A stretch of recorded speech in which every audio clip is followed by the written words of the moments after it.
Olá! O combate ao trabalho escravo volta à pauta do Congresso com novas propostas que reforçam medidas de punição aos responsáveis. Neste ano, de janeiro a março, já foram resgatadas mais de 900 pessoas em situação análoga da escravidão, isso segundo dados do Ministério do Trabalho. O volume representa uma alta de 124% em relação aos primeiros meses de 2022. E para conhecer melhor o que está sendo analisado na Câmara, nós vamos conversar sobre o projeto de lei que regulamenta a Constituição Federal para prever expropriação de propriedades rurais e urbanas onde se localizarem a exploração do trabalho escravo. A entrevistada é a autora do projeto, deputada Reginete Bispo, do PT do Rio Grande do Sul. Bem-vinda, deputada. Obrigada por atender o nosso convite. Eu que agradeço a oportunidade de estar aqui novamente tratando de pautas tão importantes para o nosso país. Sim, para começar, eu queria que a senhora avaliasse a que se deve ao aumento desses registros, dessas pessoas que estão sendo resgatadas. São vários fatores e, para mim, o fundamental é que hoje a gente rompeu com aquela ideia de que a escravização de seres humanos deu-se até 1888, quando da abolição da escravatura, né, e o fim do tráfico negreiro, né. Hoje a gente tem muito presente que esse processo nunca finalizou, né. A escravização de seres humanos, né, a utilização de mão de obra escravizada é uma constante, foi uma permanente no nosso país, né. Por que hoje isso está tão evidenciado? Primeiro, porque, na minha opinião, hoje é muito mais fácil fazer a denúncia, né? Exercer, o povo exercer a fiscalização, porque há uma facilitação nos meios de comunicação, né? Hoje tu pega um celular, tu registra, fotografa e denuncia, né? O que uma década atrás não era possível, né? Então, muitas das denúncias, por exemplo, que têm chego por exemplo, escravas domésticas, né? É alguém que viu, registrou e denunciou, né? Eu acho também há uma elevação no grau de consciência da sociedade para denunciar esses casos. Mas é só uma escravização rural, digamos assim, sim, né? Hoje em dia ocorre muito há aqui nas muito cidades. Que se rompeu com essa ideia de que a escravização se dá no meio rural. Ela se dá com uma maior incidência, mas hoje nos grandes centros tem mão de obra escravizada, né?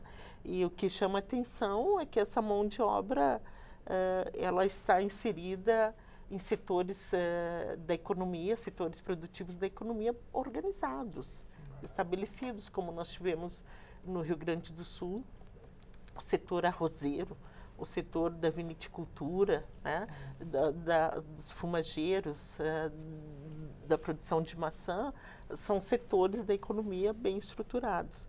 Ou como a gente viu também recentemente, a utilização de mão de obra escravizada de imigrantes refugiados na indústria da moda, né? Sim, também. Então, empresas, né, bem instaladas, bem estabelecidas, se utilizando da mão de obra escravizada, mesmo que de uma forma indireta, né, se utiliza dessa mão de obra. Então, é uma realidade. Tá? Essa proposta de expropriar essas terras já passou por aqui algumas vezes e não conseguiu ser aprovada, é isso?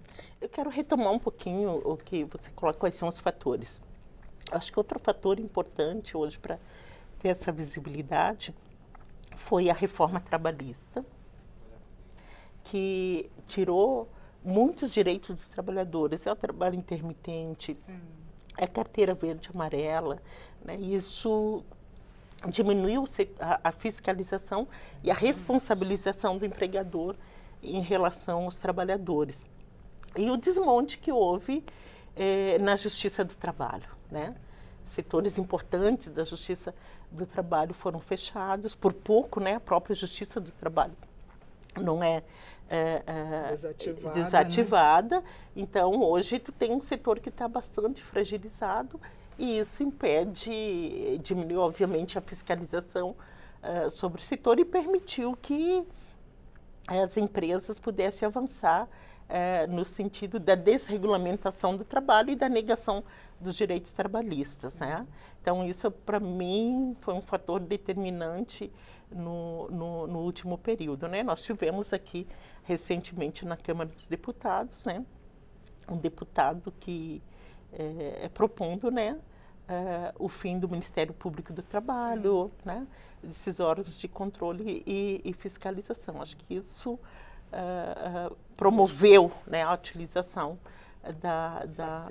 facilitou a utilização. Então, é importante ter o trabalho regulamentado, ter um sistema de fiscalização, porque entre empresa e trabalhador, o trabalhador é o mais fragilizado. Ele não senta numa mesa de negociação e negocia com o patrão, né? E a lógica era essa. Então, importante fortalecer a Justiça do Trabalho e todas as instituições de fiscalização e controle, né? Os sindicatos, enfim, a sociedade civil, para exercer essa função, né? Agora, deputada, a senhora propõe a expropriação. Isso estaria mais ligado à área de terras, mas como a senhora mesmo lembrou, esses casos estão ocorrendo mesmo na indústria, como na indústria da moda. Como seriam punidos também esses outros setores? O PL 1102, ele se propõe regulamentar o artigo 243, que trata exclusivamente da expropriação ou perdimento das propriedades aonde forem encontradas trabalhadores escravizados, né, rurais ou urbanas. Tá? Então, se propõe a expropriação desses bens, a gente diz perdimento, porque é uma expropriação sem indenização, né? Essas terras serão destinadas para a reforma agrária no campo e para a moradia popular na cidade, né? Obviamente que tem outras categorias que precisam ser aprofundadas e discutidas. Por exemplo, o trabalho escravo doméstico, né? Que é uma constante, que a gente não tem nem ideia da dimensão que isso tem no nosso país, né? Esporadicamente, uma trabalhadora aqui, outra lá é resgatada, né? Mas vimos que as mulheres que são resgatadas, elas são majoritariamente mulheres negras e que variam de idade, né? De 40, 50 anos até de 80, 90 anos, ou seja, isso demonstra que tem um ciclo permanente de escravização. A OIT já reconheceu um volume muito alto, né, de escravização no mundo inteiro, né? No Brasil, hoje, né, dados de 2019, diz que são quase 400 mil trabalhadores hoje que vivem em situação de escravização, né? Então, nós não temos como mensurar isso, né? Porque muitas vezes o trabalhador está sendo escravizado e ele não tem noção que está sendo escravizado. Várias reportagens estão surgindo, mostrando pessoas quando são resgatadas que por anos, né, décadas escravizados e que nem se davam conta. Né? Muitas já perderam a referência, como é o caso das trabalhadoras domésticas, né, perderam referência de família, né, não constituíram família. A gente viu recentemente aquele absurdo de um desembargador, né, a justiça, o homem da justiça, escravizando uma trabalhadora, uma mulher negra muda surda, né? Então, bom, é minha filha, mas não escolarizou, não colocou no curso de Libras, né, que é o mínimo, né, a pessoa poder se comunicar.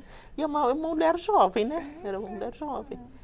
Ai, deputada, muito bom conversar com a senhora sobre esse tema, mas nosso tempo acabou. A gente pode retornar aqui, conforme vai tramitando o seu projeto, a gente vai conversar novamente sobre esse tema aqui. Sim, nós vamos ter agora uma audiência pública na Comissão de Direitos Humanos e Igualdade Racial, para aprofundar esse debate com especialistas na área, com diversos setores, né, da Justiça do Trabalho, do Ministério Público, das representações sindicais, justamente para aprofundar, porque nós queríamos que ele tramite, mas que ele também seja bem sucedido, né? Que efetivamente a gente tenha uma lei para punir aqueles que severamente, né? Porque no Brasil se denuncia muito e se pune pouco, né? E não podemos mais tolerar que em pleno século XXI a sociedade brasileira conviva pacificamente com a escravização de seres humanos, que na sua maioria são negros, né? São jovens, são das diversas idades, mas tem uma característica, todos com baixa escolarização, né? Ou seja, com dificuldade de se inserir no mercado de trabalho formal e por isso ficam mais vulneráveis a esse processo de escravização. Deputada, muito obrigada. Eu agradeço mais uma vez a oportunidade de estar aqui. É sempre uma honra poder estar aqui dialogando com os ouvintes e com você. Obrigada.